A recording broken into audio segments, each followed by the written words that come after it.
This episode of Tales from Astlantis is brought to you by Astlantis Premium.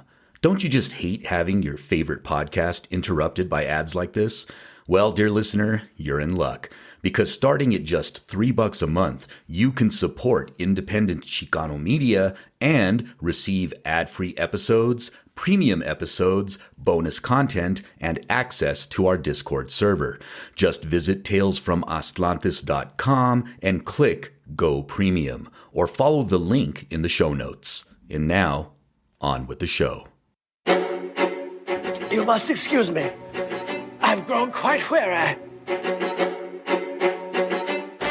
This hasn't been easy, I know. But you've learned a lesson. A lesson in honesty. Honesty to yourself and honesty to others. That lesson will stand you in good stead all your life.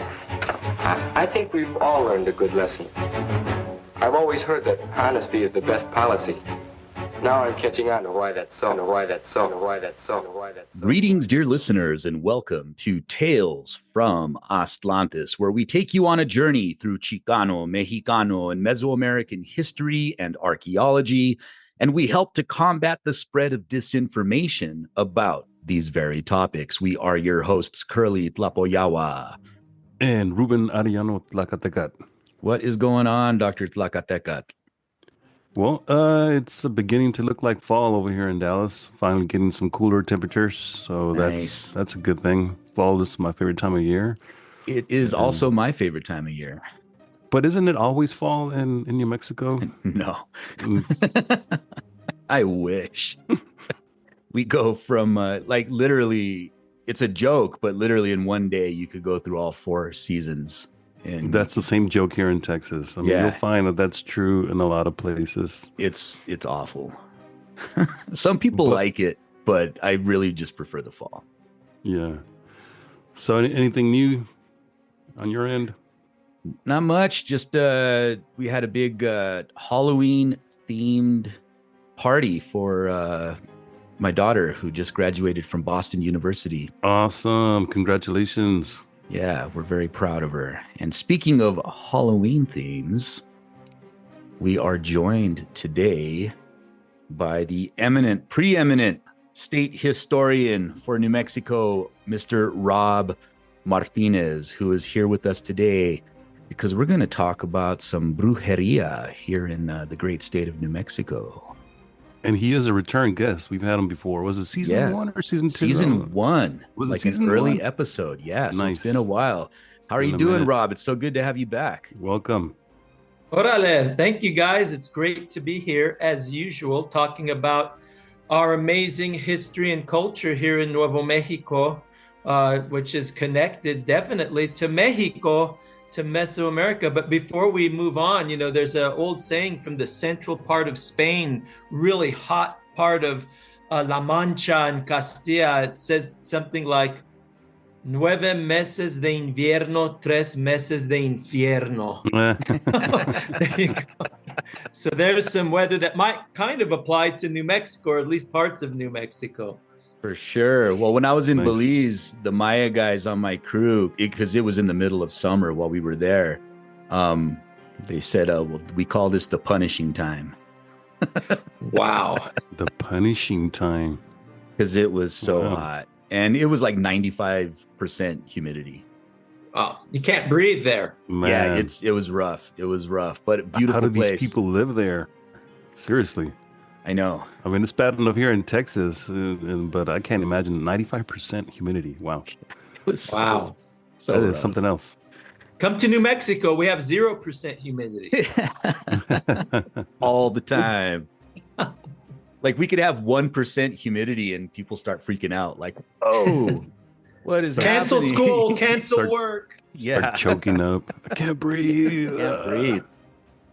So Yeah. we're gonna talk brujeria, and it was a few years ago. I don't remember. Was it before COVID, or well, what we call before COVID, or after COVID? My wife and I went and saw you give a talk on brujeria in New Mexico, and it was really fascinating stuff. And it was like standing room only. So Yeah, it was that was very at impressive. Corrales, the old San Isidro church. That was a couple years ago. And we had 150 people jammed into the little church there, and another 150 who stayed outside of the church just to listen, which I thought was really cool. I think it's a subject that resonates with people, and it's not just a Halloween thing either, I don't think. I think it's a universal thing, this idea of people, women, but also men who have influence over things that we need help with. And sometimes the church or the government doesn't do what we want them to do, or they don't help. So people go to saludadoras, entenderas, curanderas, people who help us with our health, our not just our physical health, but our spiritual health. And in New Mexico, just like in Mexico and all over Latin America, there's this blending of all of these ideas about spirit, about religion, theology, good and bad, evil, benevolence. And from Spain, we get witch tales and sorcery, the European side of things, but also in Spain, you get Jewish stories of witches, and you get Muslim stories, and they're all blending over there. They come over here first to Mexico, and they encounter Mesoamerican, Aztec, and Tlaxcalan and Cholulan, and all those diverse Mexican native peoples and cultures who have their own stories, their own cosmic vision and spirituality. And they blend in the 1500s, and then they're brought by colonists in the late 1500s to Nuevo Mexico, where they're already Pueblo people with their own stories of good spirits and bad spirits, and good shaman, but also witches. And it all blends with Apache, Navajo, Comanche. Do you see where I'm going? Absolutely. It's quite a soup we have here. And it's in our DNA, it's in our bloodlines, it's in our language and our foods, our cultural expressions, our artistic expressions, but also in our witch beliefs. And it all begins to come together in the early 1600s when a Mexican Indian woman, Maria Zamora, comes to New Mexico as a colonist. And she's the wife of a Spaniard, Bartolome Montoya. And around 1607, she's accused of brujeria for having to try to kill her daughter's husband, giving her a powder to give him. And it's amazing when you hear what she was doing, you read the documents. We have these original documents, which are rich in Mexican cultural, ethnic history, but also Spanish colonial, with the stories of witches and incantations and hearing knockings on the wall and the appearance of a strange animal. And Maria supposedly rode her. She also supposedly abused peyote.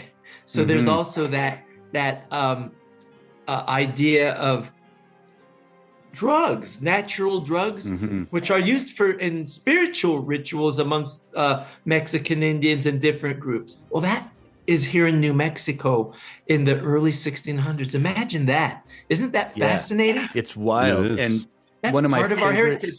Absolutely. And to touch on that, you know, one of my favorite parts of the story is that she is, you know, when you look at these documents, it says that she was born in San Sebastian, which is the name that the Spaniards gave to the barrio of Atzacualco in Tenochtitlan. So she was born in Tenochtitlan and she married Montoya, and just both of these people are like common ancestors to so many. Exactly. nations. Like I was going to say that. Yeah, she's my, I forget how far back great grandmother, and she's even my wife's our great grandmother.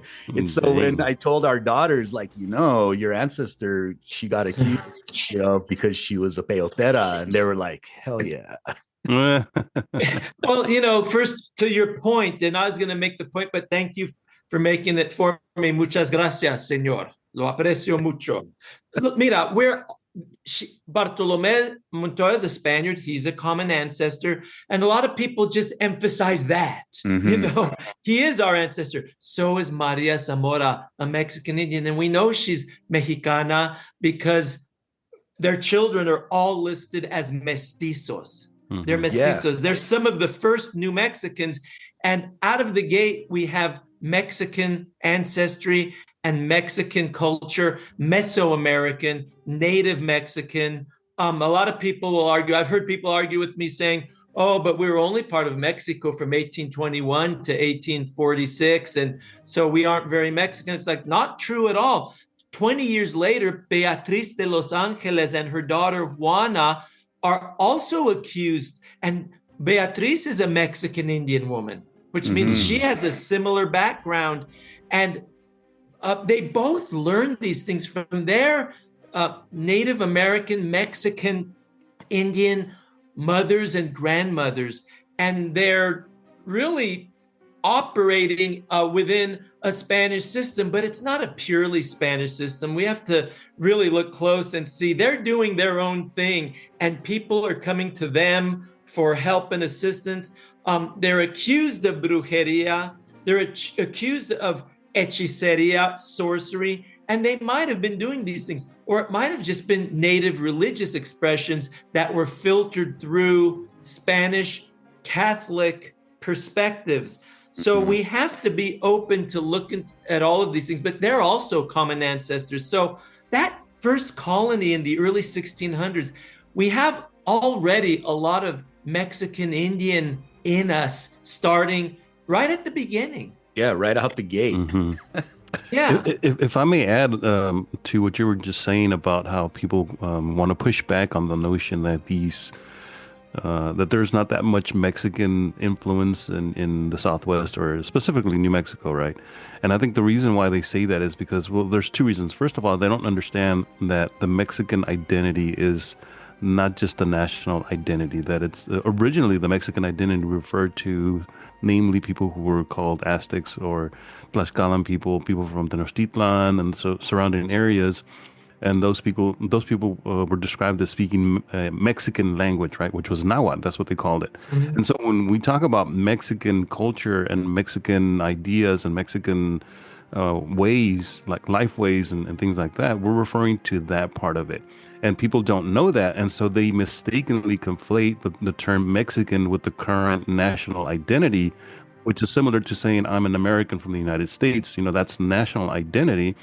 And the same thing in Mexico. There's a national identity for people who are born there, and they don't have to necessarily be people who are indigenous or who descend from indigenous people. They could be people who immigrated to Mexico. There's a lot of European immigration in Mexico, especially like in Mexico City and a lot of the major cities, that people don't realize that not just the United States has received a lot of European immigrants over the years, especially in the 20th century, but Mexico has as well, right? I mean, look at the current president, the new president of Mexico. She's a Mexican woman of Jewish ancestry, right? So there's a misconception as to these terms, and we've been kind of like talking about this for many years, but I think it's one of those things that people just don't really understand the difference between an ethnic identity and a national identity, right? And that's kind of what you're getting at, right? Yeah, I mean, look, Placido Domingo, he identifies as Mexican, but his parents were from Spain, and I believe he might have even been born in Spain, but he embraces the mariachi tradition. He embraces his Mexicanismo. Look at Salma Hayek. I think she's part Lebanese, Middle Eastern, but she's Mexicana. And, it goes the other direction. I look at our New Mexico, Nuevo Mexicano culture as a regional Mexican culture. That's how I look at it. Of course, there's Spanish elements, just like there are in Mexico or Central America and South America, the Philippines and the Caribbean. But it's not just Spanish. There's heavy elements, and not just from the Valley of Mexico, but even from Sonora and Chihuahua and those native groups of northern Mexico that are also part of our caldito of DNA and bloodlines and culture. And so that's how I looked at it. So when I look at these stories of hechiceria, you can find a lot of this in Mexico. You can find all these stories of hechiceria and brujeria. La Llorona is a universal story. It's not puro nuevo mexicano. That story goes to Mexico, probably all over the Spanish-speaking world. And, this idea of brujas, my grandma believed in brujas. She was from Mora, and she said there were many brujas in Mora. And there may have been. I'm open to, because my grandma was an intelligent person. She was also an angel. But I also wonder if she also meant curanderas, who sometimes the word kind of took a twist from curandera to bruja sometimes when people might have got scared of somebody, or the idea that, well, they're doing good with their curanderismo, but they also seem to know how to cure hexes and curses. So maybe they know a little bit about that side of the spirit world as well. So in these stories, you always see the native peoples of Mexico and New Mexico, or the blacks. They're the scapegoats. They're the culprits of the bad things happening in a community. Typically, they're blamed for these things. In the 1760s in New Mexico, at Abiquiu, where the Genizaros were, those are the children of warfare. They were Comanche, Ute, Kiowa, Apache, Hopi, all those different native plains groups that went to war with the Pueblos and the Spanish, and vice versa. Everybody was doing it. But these Genizaros are other. They are different. They aren't quite Catholic. They're not quite Hispanicized. They're like immigrants coming into the United States now who get scapegoated for things happening in our country. And so there are accusations of hechiceria, that there are hechiceros, there are men and women in the 1760s. And it's a Catholic priest who's making most of the accusations. But we have this tradition here, and it's not from one culture. It's from all the different cultures. And you definitely see some native cultural attributes being turned into witchcraft and sorcery by some of the officials, both Catholic and civil Spanish officials in New Mexico in the colonial period. Well, that was a tradition among especially the missionaries. Like I studied the missionaries here in Texas and what they did with the Coahuiltecan people and others in South Texas and northern Mexico. And one of the things that they would do is immediately demonize everything, right? And anything that has to do with, especially like going back to what you were saying about the peyote, the ritual use, the sacrament that's a Coahuiltecan ceremonial tradition. And one of the few documents that we have from the period of the early colonial period here in Texas comes from a missionary who was translating the language, one of the Coahuiltecan dialects, and he was creating a glossary and sort of a handbook that he could use to communicate with Coahuiltecan peoples, and the other missionaries after him could use. And some of the things that they would ask is are in Spanish, right? They would ask him, do you consume the peyote? Do you eat human flesh, right? Like immediately jumps from peyote to human flesh. Are you a cannibal? Are you a brujo, a bruja, a witch? So immediately, and so the ceremony that Coahuiltecan peoples practiced back then, and it's stuck, and you still hear people who follow the tradition who refer to it as a mitote. And the mitote, we know, is something that goes back to Central Mexico, to the danzas, mitotilistli. It means some kind of celebration that involves dancing, singing. And so nowadays, when you talk to very traditional Coahuiltecan peoples, they say, yeah, we're going to have a mitote this weekend. And they're not talking about danza azteca or anything else. They're talking about having a medicine meeting, Ceremony. And the ceremony. And so immediately, like these connections, you can see how the way that they were doing it in Texas is the same kind of pattern that they're doing in Nuevo Mexico and California. I'm not so familiar with it, but I'm sure it was probably very, very similar. We'll be back after a quick break. Have you picked up your Mexica calendar for the year 12 Flint? Or how about a paperback copy of The Four Disagreements?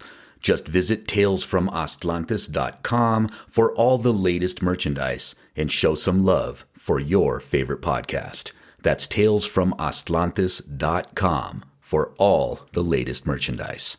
Now, back to the show.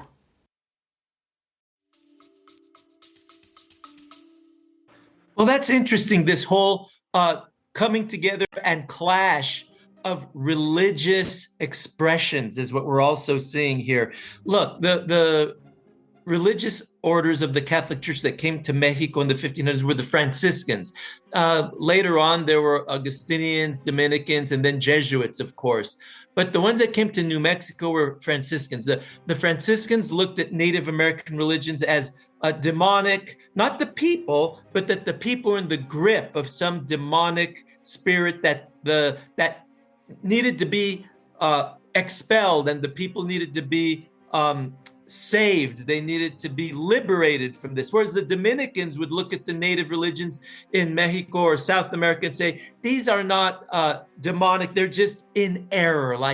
They're like Adam and Eve, expelled from the Garden of Eden. So they would do that. So when the Franciscans first came to New Mexico, they were obviously alarmed and shaken up when they saw the Pueblo religious practices and dances and these things.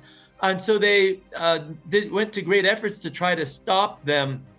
But think about this. From the 1600s to the 1800s to the mid 1800s, think about the blending of spiritual expressions in New Mexico and cultural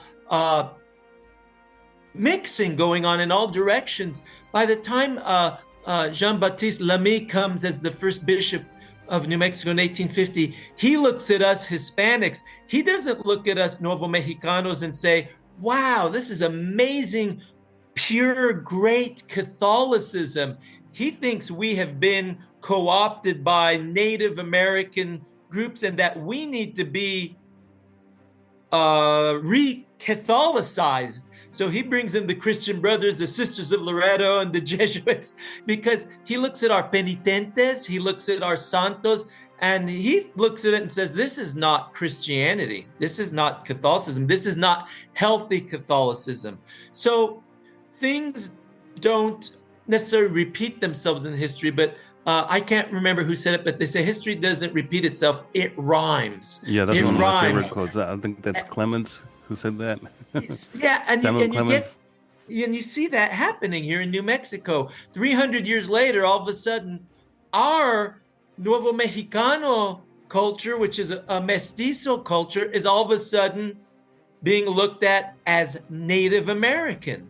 And so were we, by the way. All this stuff going on in the 1800s and 1860s with Civil War battles, we were looked at for what we were. Mexicanos, Mexicans were described as such in the documents. We weren't called Spanish or Hispano or anything. We were called Mexicans. That's what we were. So and we were looked down on, by the way, and considered unworthy of statehood. Just like 100 years later, we were looked down on, but we were okay to send to war to fight for the country, just like Native Americans who had it even worse off. You had mentioned earlier Beatriz de los Angeles, right? Yes. And Juana de la Cruz. Can you elaborate a little bit on their stories? According to the documents, which were written down by the Spanish officials, the Spanish priests and Spanish officials, Beatriz was a India Mexicana who had experimented on 2 Indians and killed them with her magic. She was accused of having an affair with a local man, and poisoning him and killing him.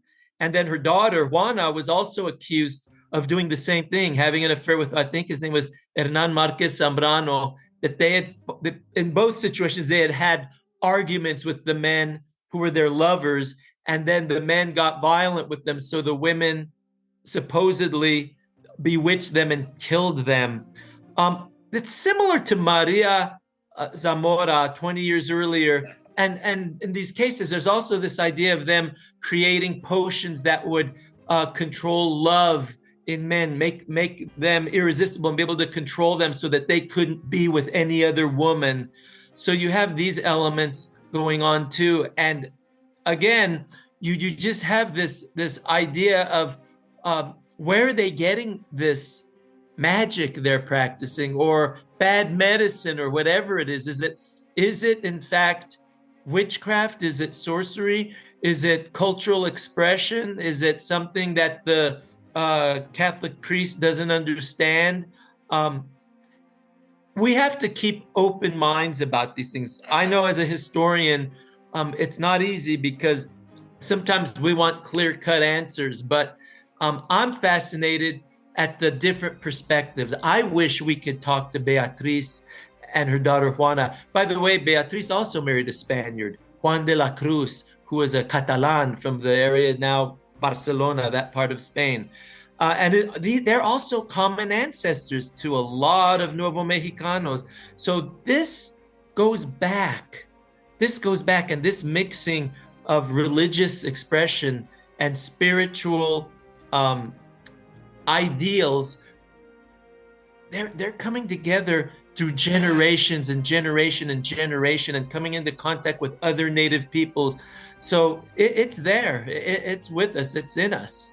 Well, and when you start, because you were talking about how, maybe it was the priest didn't understand what they were doing, maybe it was they were just using herbs for medicine, but you also mentioned that they had been accused of having affairs with some mints. So when you start mixing in that stuff too, right? You start mixing in love and affairs and relationships. And, if you're a guy who gets busted with this other woman, maybe you say, oh, I was bewitched. She cast a spell on me. And so women take the brunt of it that way from these cheating men who don't want to take responsibility for their actions. Very common, very common. One case from the 1750s was Barbara Garcia. She is accused of using love magic. She's having an affair with a married man. He's not named in the document. We don't know who he is, but she's accused. And it's interesting because Barbara Garcia, later on, about 20 years later, a young woman named Maria Margarita Garcia, daughter of Barbara Garcia, natural daughter, likely the offspring of this love affair, married my dad's ancestor, Pedro Antonio Gallegos, near San Felipe. So, I have that in my ancestor right here in New Mexico, but you're absolutely right. And I have a feeling our ancestors, all of them, tended to be a bit superstitious too. There's a lot of gossip, to your point. The priests report our ancestors being very gossipy, using these accusations as just like you throw rocks at someone, and there are affairs going on. These are human. Our ancestors were human. Not looking down on them, but they're human just like we're human today.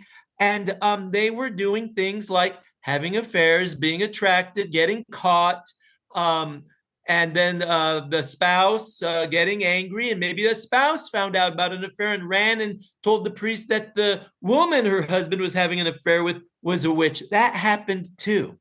Mm-hmm. So it's a tool, just like, you could tie someone up for a year or two if you accuse them of being a judaizante, a secret Jew. They would have to be investigated, all of their goods confiscated, sent to Mexico City to face the Holy Office of the La Inquisición, the Inquisition. So that's part of what's going on as well. And it's not easy to separate it all out. Beatriz's daughter, Juana de la Cruz, her story was really interesting. I pulled up a document. Can you talk a little bit about her? Because there's one part of her story that I found really fascinating. Well, she eventually married Juan Bernal Griego, I believe. It's interesting. These women were married. It's hard to tell whether they were having their affairs when they were married, while they were married, or if it was before. But by the way, that's interesting. The Griego family were also European and mixed Mexican Indian. Juan Griego was a Greek who came with the Oñate expedition, and his wife, Pascuala Bernal, was Mexicana, India Mexicana from the Valley of Mexico or Zacatecas, that area. But so you have all and Bernalillo, just to interrupt you real quick, Bernalillo is named after her. Yeah, so you have all these people, again, common ancestors in my family, in everyone's family, who are Nuevo Mexicano, and all of this intrigue is going on. It's almost like a telenovela, all this, forget witchcraft and sorcery. We should just write a story about the love lives of early Nuevo Mexicanos because it's quite fascinating. But what I get out of it is just how human our ancestors were. I think sometimes it's easy to put them all in armor, riding horses, wearing royal regalia and clothing, and it's like they're just human beings living their lives, trying their best in situations and using whatever tools they have at their disposal, cultural and otherwise. I mean, our Mexican Indian ancestors didn't stop being Mexican Indian just because they married a Spanish guy. Yeah, well, in a lot of these documents, they're described as like bien españolizadas, right? Like that's supposed to be the, that's the upgrade. It's like she's a good version. The India Ladina. India Ladina. Yeah, and that just meant that they were smart. They were able to really master the Spanish language. But let's be clear. Or game the system, right? But they spoke it with an accent. Mm-hmm. See, that's another thing. They spoke it with their Mexican Indian language accent, and they're passing the culture down to their mestizo kids. So their kids are learning to speak Spanish more like mom than like dad, who's always away. Dad's always away fighting wars, abusing other native peoples, having affairs, having affairs with other women or brujas in the next town over. Who knows? But that's why I tell people, when you hear our Nuevo Mexicano Spanish, especially in the Norte, it is not 16th century Castilian. It has some words like from that period, but you're hearing Puebloan people speak it. You're hearing Nahua speakers speak it. They have their accents in there. And the Genizaros, their accent is in there. And it's passed down on. And even an Espanol from Spain coming to New Mexico in the 1700s is interacting with these people. And he might have kids with a local woman, and their kids are all of a sudden speaking the same way. Do you get what I'm saying? It all comes down to us. You have do you have any books maybe that you could recommend to our listeners that talk about the brujas or maybe the overlap between brujeria and love affairs, for instance, something that our audience can sink into for this coming season?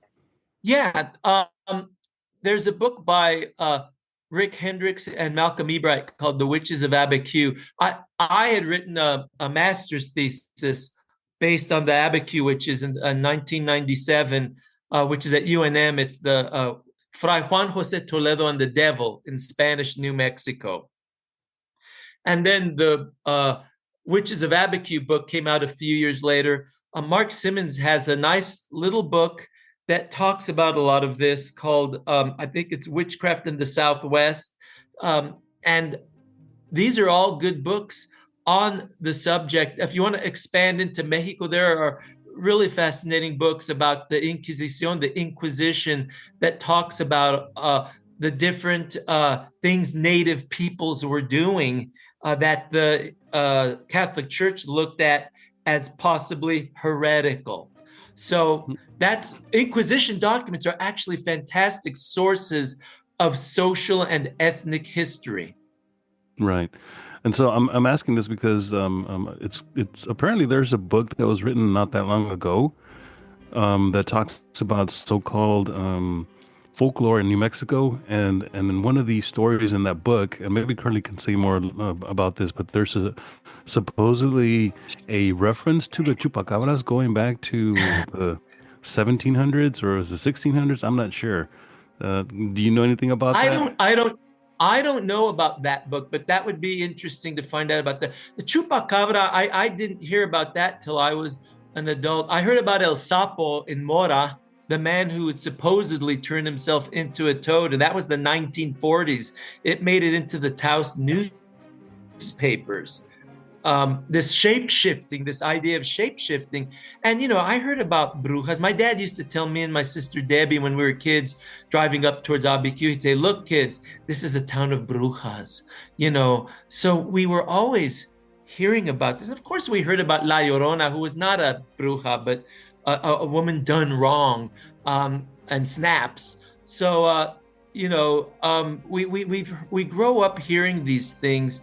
And Kurly, you had something I don't want to step on what you were saying. You had something you wanted to point out about Beatriz de los Angeles. No, Juana de la Cruz, her sister.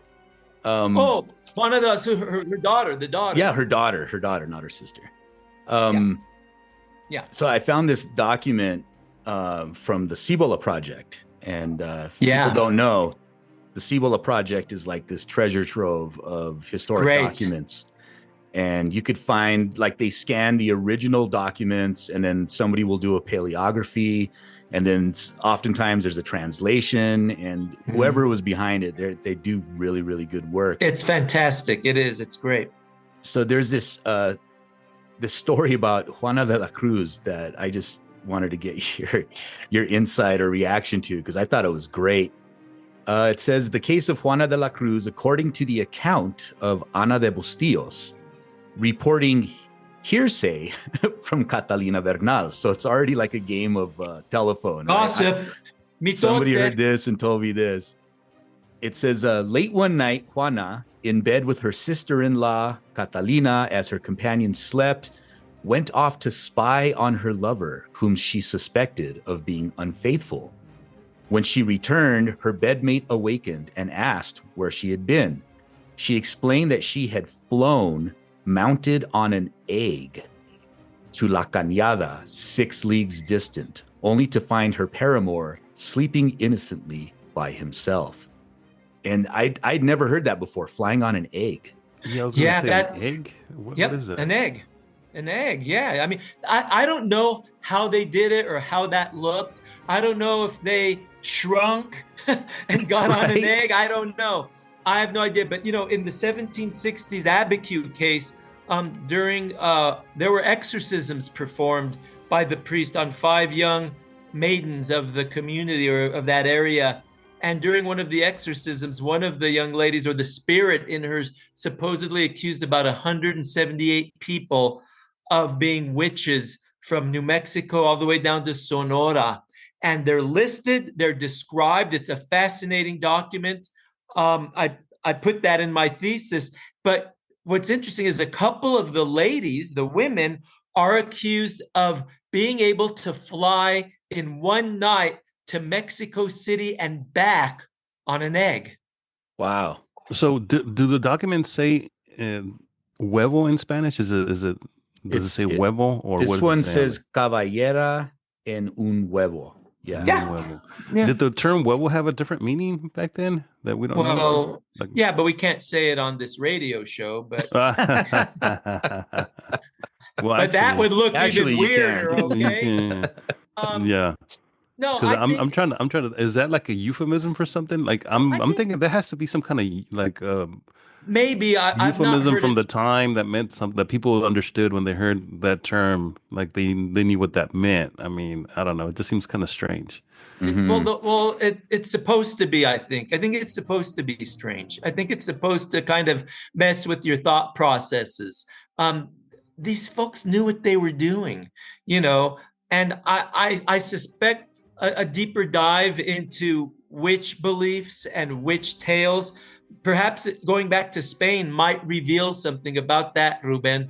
It might be some of these descriptions are clearly Spanish witchcraft tales and superstition brought by colonists, then co-opted by native peoples. Maria Zamora in 1607, during her testimony, said, I learned a lot of this from Mexican Indians in the Valley of Mexico.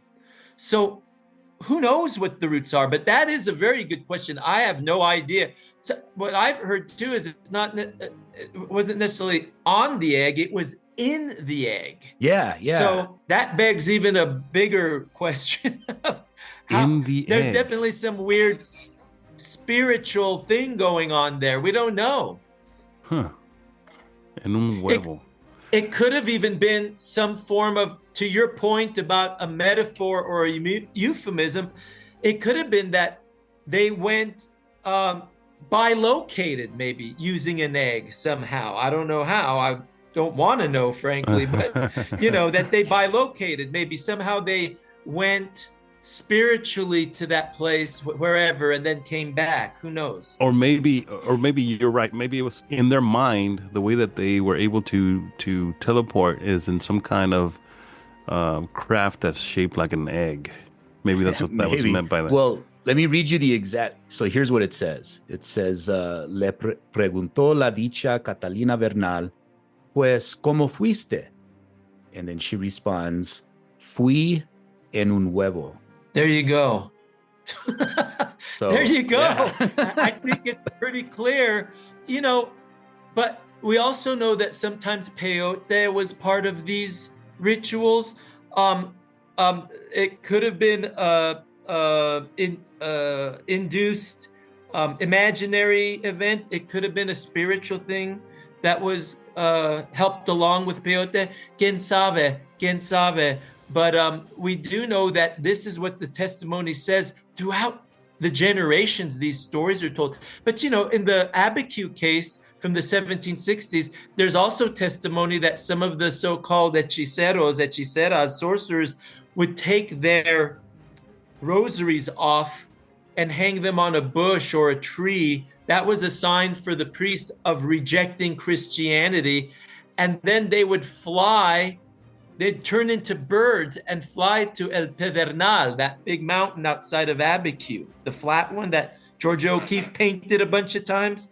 Well, who knows? There might have been some peyote being used in native rituals right then and there. That might have been, let's take these rosaries off and do our thing.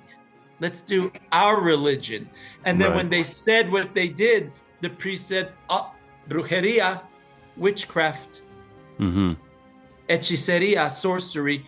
So I don't know. I find all of it really fascinating. And I think, a person who says, I'm going to only study our history from the Spanish perspective will say, clearly it was witchcraft and demons were involved and demonic possession. But if you want to look at it, I like what you guys do, let's look at it from this other perspective. Let's go to the other side and see, what were they doing here? I mean, sometimes these native folks were being put upon by Spanish political and religious systems. So this might have been a way of getting power in their community or reasserting themselves, if that makes sense.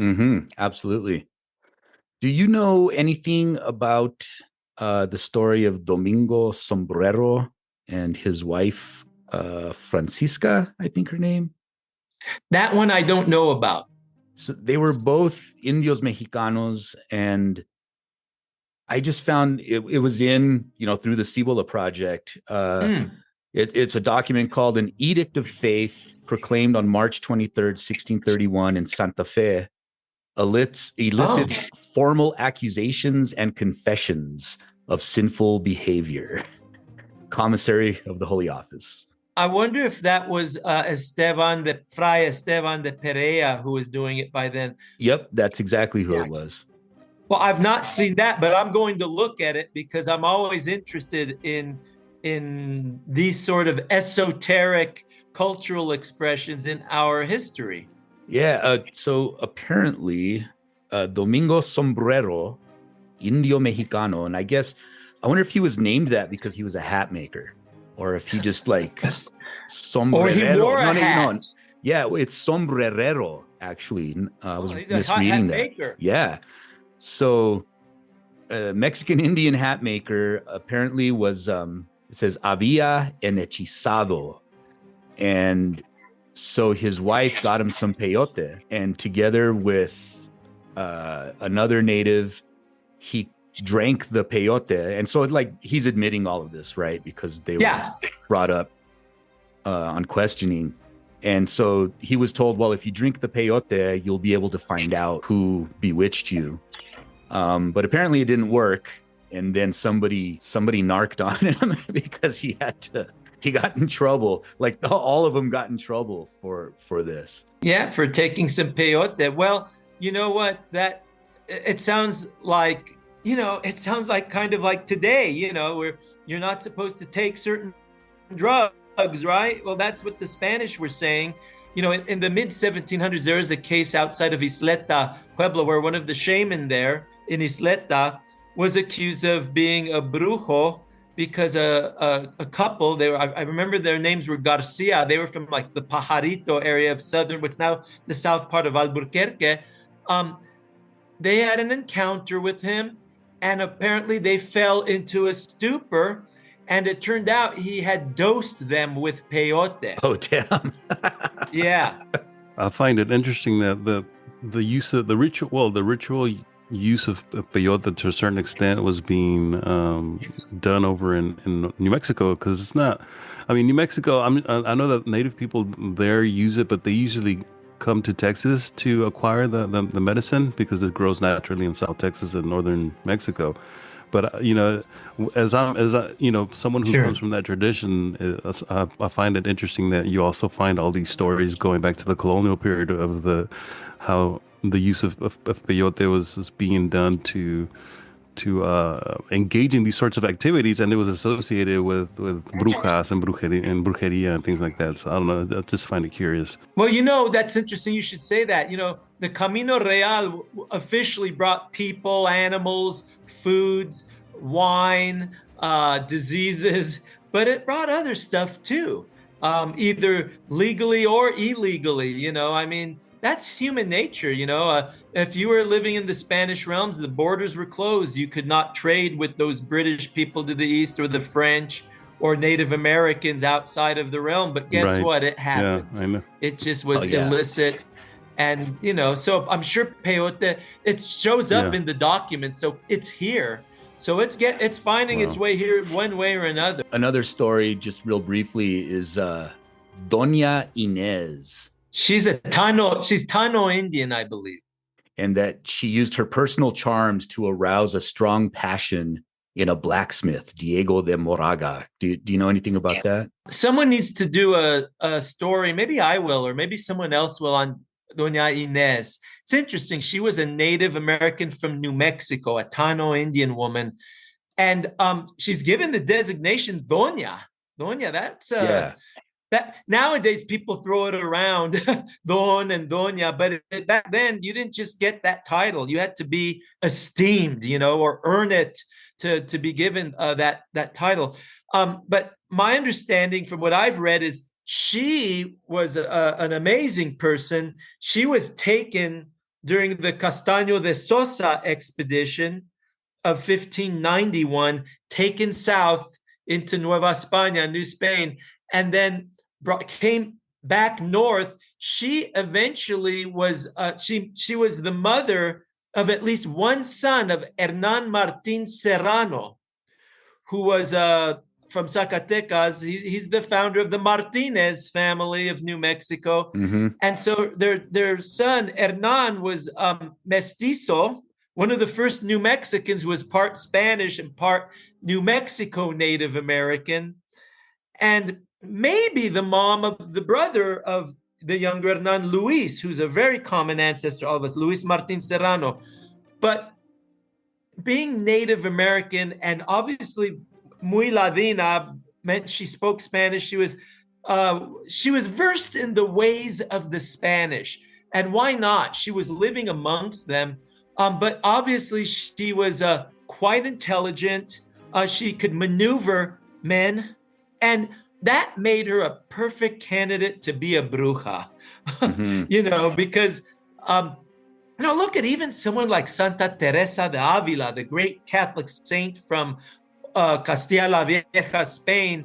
She was investigated by the Inquisition She wrote treatises. She wrote books on spirituality. They thought she might be possessed by a demon. She was investigated by the Inquisition. Why? Partly because she was a very strong, independent, intelligent woman. You see similar challenges of Sor Juana de la Cruz in Mexico City. I think Doña Inés is cut from the same cloth, if that makes sense. I'm sure she probably, we like to, in our male perspective way of looking at things, we look at someone like Doña Inés as well. She was with that guy, she was that guy, she was with that guy. But I think she was maneuvering the system. Moraga, Martin Serrano, these were local men, soldiers who had a certain amount of influence, at least in the Nuevo Mexicano communities, the early community. And she was definitely, I think, a power broker, at least amongst the local population. Absolutely. Now, when you give these talks on brujeria, like the audience, because the one I went to, like you said, it was just jam-packed. So there's obviously a lot of interest in this, but do you ever get people who show up to push back against you? Yes. One time, interestingly enough, I used to talk a little bit about Navajo and Puebloan witchcraft beliefs. I backed off from that. One time I had a woman from one of the Pueblos show up and really lay into me saying, you shouldn't be talking about our beliefs, and you shouldn't be talking about who was and wasn't a witch. And I respect that. I think the Native communities, if they want to talk about that, should talk about it. And then on the other side, I was going to give a talk in one community, and one of the big evangelical churches, Christian churches, I guess, were a little concerned that I might be teaching people how to be brujas, how to be witches, and I assured them I'm not teaching anybody how to be anything. You should have owned it. Yeah, you should have said, "Yeah, that's one of my hats that I wear. I wear a wizard hat." Gandalf the Brown, the official wizard of Nuevo Mexico. Well, so it's a topic that I'm fascinated by because I grew up hearing that. It's an ambiente that is very common in New Mexico, and it's not just New Mexico. That's what I try to point out. You can find these sort of ideas in Appalachia and Cajun country and all over Europe and Africa and Latin America. It's an idea, I think, that resonates, and I think it's something that we should talk about because some of the ideas really do resonate and reflect where we are right now with people, saying, well, what does it mean to be a real American? Mm-hmm. What does it mean to be a true Christian or Catholic versus a watered down American or a traitor even?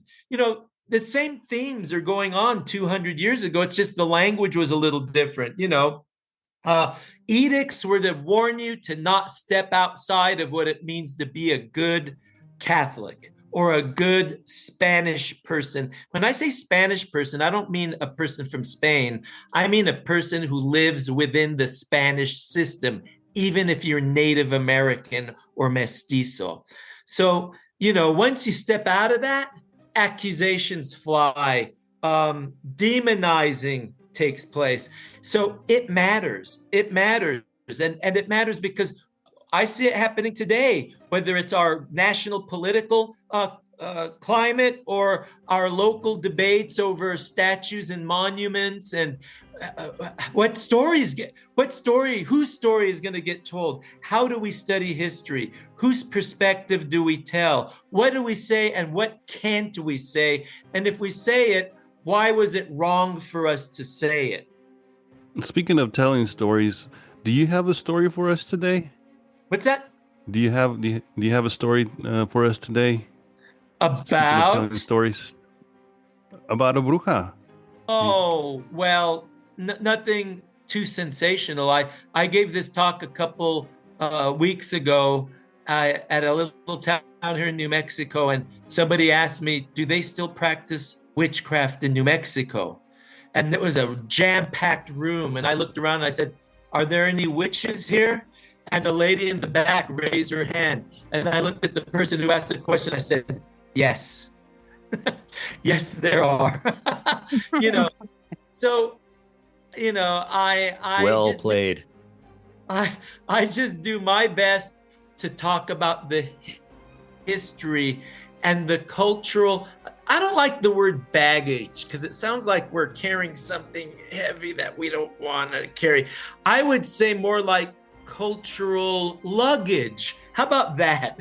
Cultural luggage that we have in our lives. And I think it's just part of our tradition because, when you look at the roots of our witch beliefs, they don't go back to one ancestor or one group of ancestors. They go back to Mesoamerica. They go back to Puebloan and Genízaro and Spanish and Catholic and Jewish and Muslim. It's an amazing mosaic and tapestry of different beliefs that actually show how much we all have in common, how similar we all are, as opposed to how different we are. Absolutely. One of the things I came across in the documents in the Cibola project was this denunciation by some priests over the playing of patoli here in New Mexico. And that apparently, so it's a Mesoamerican game and it's associated strongly with gambling. If nobody knows, it's kind of like Parcheesi, and it's got, it's ruled over by Macuilxochitl is the teteo of the games. And so the priests didn't like it because it was, for a couple of reasons. It was associated with witchcraft, but also because it was associated with gambling. Like, people would gamble heavily on this game. And apparently these Indios Mexicanos were teaching the Pueblo people how to play this game. And I found this document. And at first the document confused me because it kept talking about how they went into their estufas to play patoli. And I'm like, what? And then it dawned on me. I'm like, oh, they must mean kivas, right? Like that's their kivas. Estufas are their kivas. Yeah. So they were going into their kivas to play patoli. And I was like, wow, that's amazing. Well, gambling is another one of our traditions that goes back to all of our different cultural ancestors. I mean, when Juan Paez Hurtado recruited colonists in Zacatecas in 1695, he recruited people from the casas de juegos, the casinos where the men would go gamble. So we know that Spanish people also gambled. My grandpa in Mora played Monte, and he loved betting on the horses as well. And Nice. This goes back. And by the way, that Vargas recruitment at Zacatecas in 1695 brought if not the first, some of the first tamale makers, tamaleras, from Zacatecas to New Mexico. So we've had those here a long time. But that was probably looked at as demonic, the game that the Mexican Indians were teaching the Pueblo Indians. And it was looked down upon because it was from their culture and not the Spanish culture. And, let's be honest, these priests had a superiority complex. They looked down on local people and local culture. And let's be clear, they looked down on the Nuevo Mexicanos too. They looked down on our ancestors because they were mixed blood, and they were also doing these things too, by the way. They were doing it too. That's why it became a problem. If you want to know what people were doing, just study all the rules and laws that said don't do this in a given time period. Absolutely. Dr. Tlacateca, do you have a story? No, actually. I have a story. Can I tell this quick story? Yes. Sure. So when I was younger, we lived down in Peralta, and there was a family member who we had a falling out with, this older woman. And one day we saw her come down to our driveway. And she came to the end of our driveway, and she made like a sign in the dirt. She drew something in the dirt, and she got in her car and she drove away. And so we were like, oh, what was that all about? And then the next day we're sitting around, we're outside, and I remember this distinctly because this owl came in and it flew and it landed on our trailer. And my dad looked at it and he called out to the owl by her name, right? And I don't want to say her name. Yeah. No, don't say her name. Yeah. So he called out to the owl, and like the owl like turned and looked, and he threw a rock and hit the owl, and the owl flew away. And I swear, like a few weeks later, we see this woman at the supermarket, and she had a broken leg. And so we were like, oh my God. I mean, obviously it's a coincidence, but I mean, at the time when you're a kid, talk about like that creeped me out so bad that I was like having nightmares about it. And but aren't you supposed to do that to the lechuza, not just the owl? I mean, the owl is a symbol, in some indigenous traditions, a symbol of death or of an omen of death, right? Like that old Mexican saying, how's it go? Cuando tecolote canta, el indio muere, or something to that effect. And so, but the lechuza is the shapeshifter that comes, right? That's the human person that's shapeshifted into a human-sized owl. So it's not like any old owl. Right? Yeah. Wow. Well, in Nahuatl, it's called the Tlacatecolot, the owl person. And that was the Franciscans. Let's bring up the Franciscans. That word Tlacatecolot is specifically how they refer to demons, right? The owl person, the owl people. Well, and even in New Mexico, we call owls tecolotes. And there's the story that if you're walking down a road and you look in the tree and see an owl, and if you tell the owl, mañana vengas por sal, and then the next day, if somebody knocks at your door and you open it, it's a neighbor or someone says, I'd like to borrow some salt, then you know they're a brujo or a bruja, because they are compelled to reveal themselves to you because you ordered them to. So these are stories that I am fascinated by. I look back with respect at our ancestors because they were trying to understand and explain their world and their universe, just like we do today with medicine and our own religious expressions. And they were very intelligent people, but they had their own tools at their own disposal. And it was a world populated by saints and spirits and brujos and brujas and hechiceras. And I just think it's fascinating because we still have that stuff today. It's not just in documents or books, but we're all talking about it now still. I'm fascinated by that. Yeah, me What's too. Carl Sagan's old book, The Demon Haunted World? Yeah. At the time, That's a one great of his book. books. So I want to ask a question to both of you, because I don't know if this is like a New Mexico thing, Southern Colorado, Texas, or is just my family.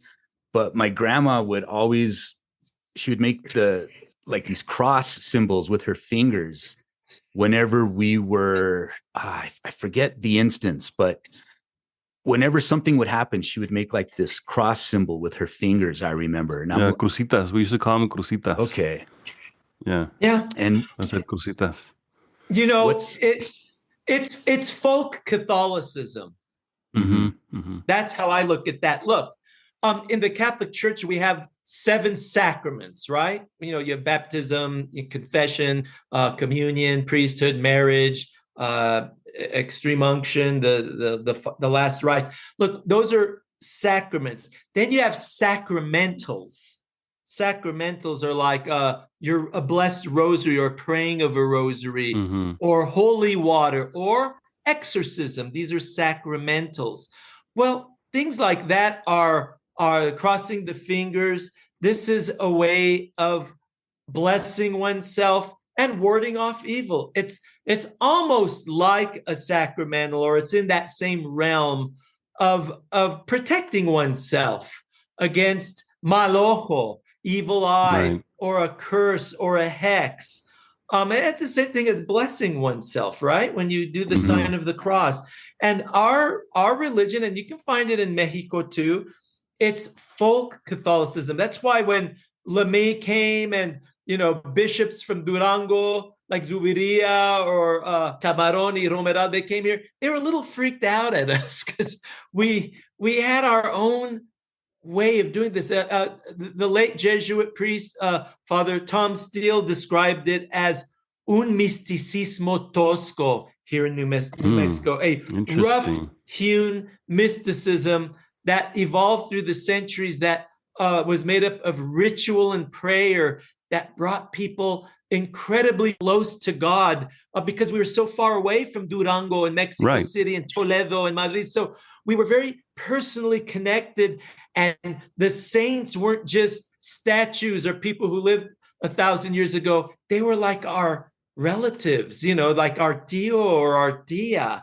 We're close to our saints. So we did these things. These are our religious expressions, and they helped ward off, right around the corner of an adobe church could be a bruja or a santo. We didn't know what we were going to see. So that's the realm of our ancestors. It's kind of like a frontier tradition, right? It's so far from the metropole, and it has to adapt to its environment. So I did remember just now a story when you brought up the crucitas, Curly.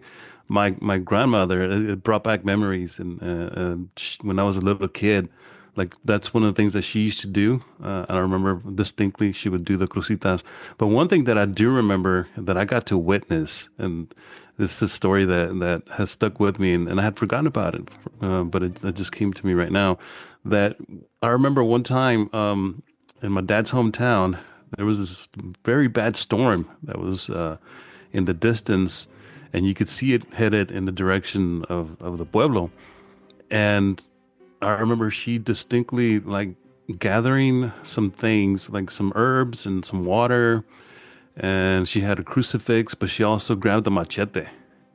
And she went to the because we lived or they lived right down the street from a major intersection, the main thoroughfare through that town. So we were like a block and a half away. She went to that intersection because it's in the shape of a cross, right? It's an intersection, and she took out the water and with the yerba, and she was like, saying a prayer to the four directions. I mean, I distinctly remember she was going, north, south, east, west. And then she grabbed the machete and she started like doing the same thing with the machete in the directions. And then she turned to the direction of the storm and like was Xing it, like cutting it to try to get it to go away.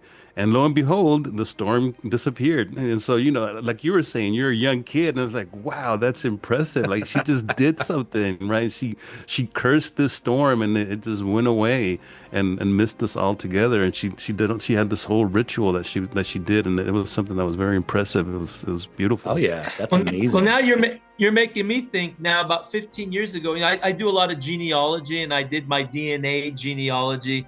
And I wanted my padrino I wanted to do his DNA, did a swab from the mouth. So I went up to the norte and I saw him and I go, Tio, can I do a DNA test? I'll just have to swab inside your cheek. It won't hurt or anything. And he just said, no, mijo, no, me van a embrujar. He said, no, they'll bewitch me. That goes back to the idea of when you cut your hair or your fingernails, you're supposed to burn them so they could not be used against you in a curse or a hex. So I think he was on to something. He knew. He goes, no, part of me and give it to other people. No. Wow. Nice. Well, thank you so much for coming on. This has been a great conversation. I really enjoyed it. Do you have... Me too. Thank you for having me. Yeah. Do you have anything coming up? Any talks about brujeria that you would like to plug here, or any projects that you're working on? I have a video series on YouTube, New Mexico History in 10 minutes. It's like 70 episodes of 10-minute little bites of our amazing history and culture going back centuries. Yeah, those are great videos, by the way. I really enjoy them.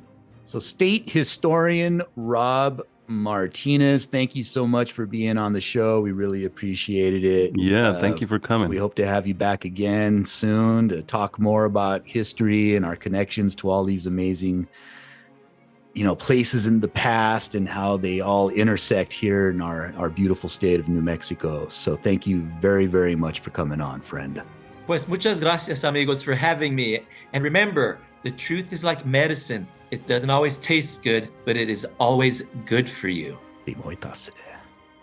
Órale. So the supernatural was clearly a reality for a lot of people around this time. Why were people thinking this way? We have to remember, brujeria y hechicería, witchcraft and sorcery, were a form of resistance. These were ways that people who had no power could get power. And it was a way of challenging Spanish economic, political, and religious systems that some of these folks felt were oppressing them. Was it about defining good and evil? Clearly that was part of it, especially from the Catholic perspective. The Franciscan priests that were coming up here in the 1600s and 1700s, they felt that there was an imminent battle between God and Satan taking place, and that it was their job to root out evil and the devil everywhere they saw it. So they perceived Native American religions as demonic, and therefore practices that needed to be put down and destroyed and replaced with Catholic Christianity. Thank you for listening to Tales from Aztlantis, a project of the Chimali Institute of Mesoamerican Arts. If you enjoy the show, please consider becoming a Patreon supporter. You can do this by visiting talesfromaztlantis.com and clicking Support the Podcast. Your continued support will help keep the podcast ad-free and independent. Until next time, Timo Itase.